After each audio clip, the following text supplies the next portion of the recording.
আসসালামু আলাইকুম। কেমন আছেন সবাই? আলহামদুলিল্লাহ, আমি অনেক ভালো আছি। আমি চুলায় প্যান বসিয়ে দিয়ে দিচ্ছি তেল। হয়ে গিয়েছে, দিয়ে দিব পেঁয়াজ কুচি।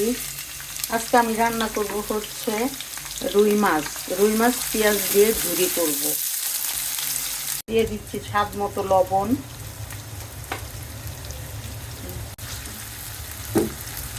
রাখা কাঁচামরিচ,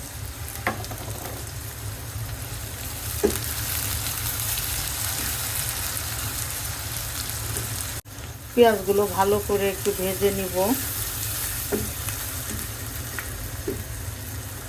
পেঁয়াজ ভাজা হয়ে গিয়েছে, এখন দিয়ে দিব রসুন বাটা, দিয়ে দিব আদা বাটা। মশলা একটু ভালো করে নেড়ে মিশিয়ে নিচ্ছি। আজকে জিরা বাটা দিব না, দিয়ে দিব সামান্য জিরা গুঁড়ো।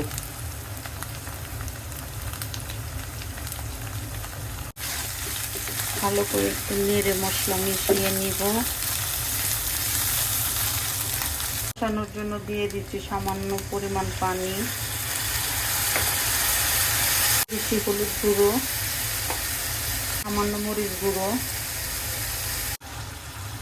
মশলা ঢেকে একটু কষিয়ে নিব। হয়ে গিয়েছে,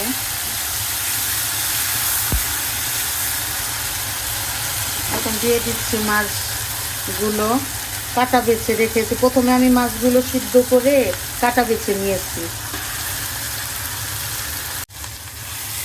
ভালো করে একটু নেড়ে নিচ্ছি। আমার মেয়ে আবার যদি একটু ঝুরি করি, যে কোনো মাছ যদি একটু ঝুরি করি তাহলে আমার মেয়ে খায়, কিন্তু রান্না করলে খেতে চায় না।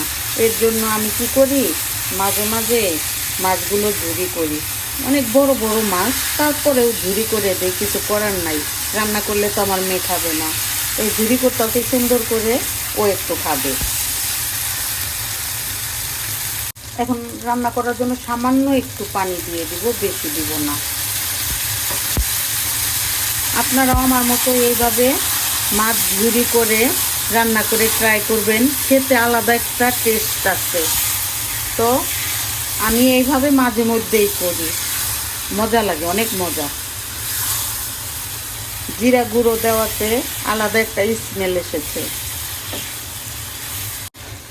2-4 মিনিট ঢেকে রাখবো।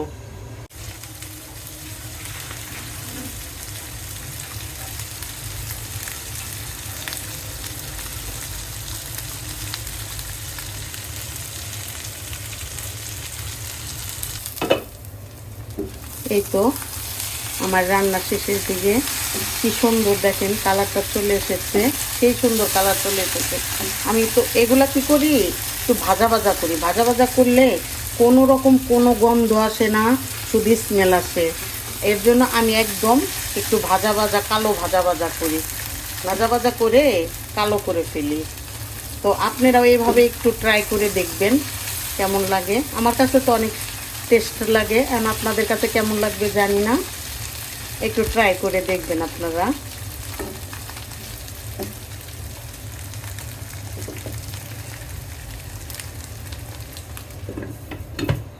এই তো আমার মাছের ঝুরি রান্না কমপ্লিট।